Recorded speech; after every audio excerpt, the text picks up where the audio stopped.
മക്കളെല്ലാം നാടുവിട്ടു വൻപിച്ച നിലയിലായി.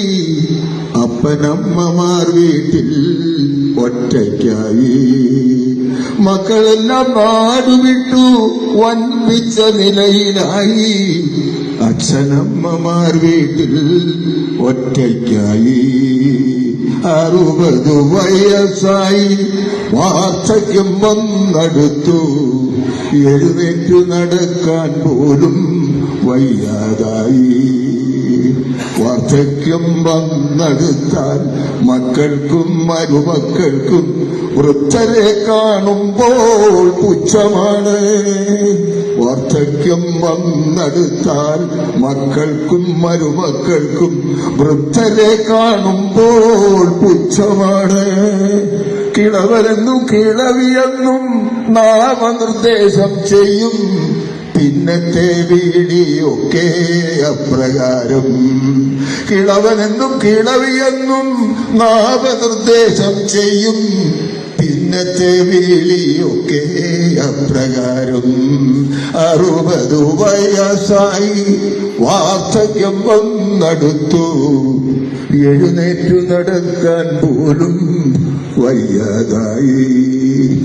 മുക്കാലിൽ നടക്കുന്ന വൃദ്ധനെ കാണുമ്പോൾ അച്ഛാന്ന് വിളിക്കാൻ പോലും നാണം തോന്നുന്നു. മുക്കാലിൽ നടക്കുന്ന വൃദ്ധനെ കാണുമ്പോൾ അച്ഛാന്ന് വിളിക്കാൻ പോലും നാണം തോന്നുന്നു.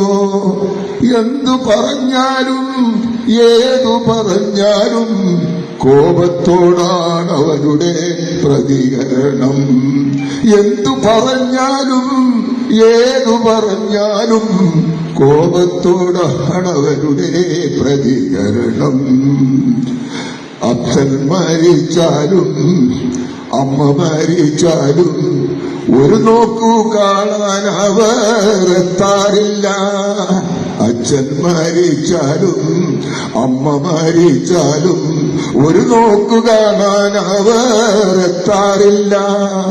മക്കളുണ്ടായാലും മരുമക്കൾ വന്നാലും ഭൂസ്വത്തിലാണ് അവരുടെ എത്തിനോട്ടം.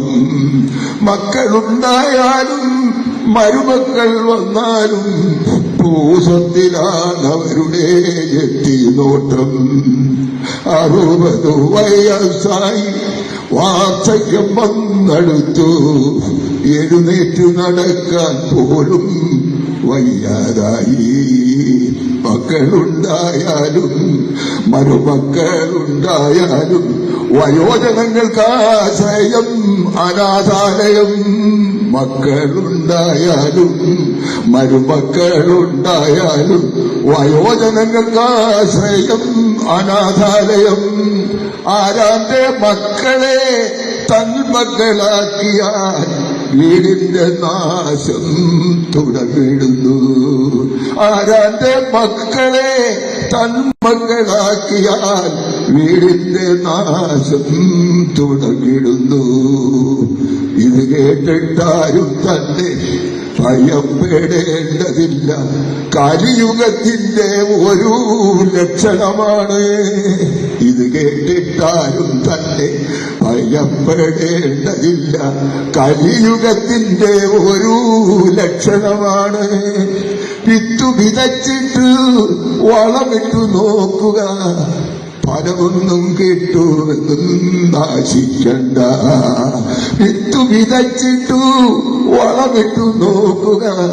ഫലമൊന്നും കിട്ടുമെന്നും നാശിക്കണ്ട.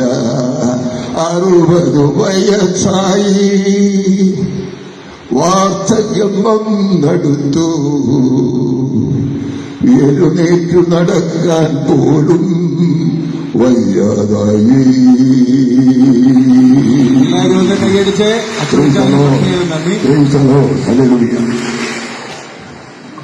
പിതാവായ അബ്രഹാത്തിന്റെ വിശ്വാസ സമൂഹത്തിൽ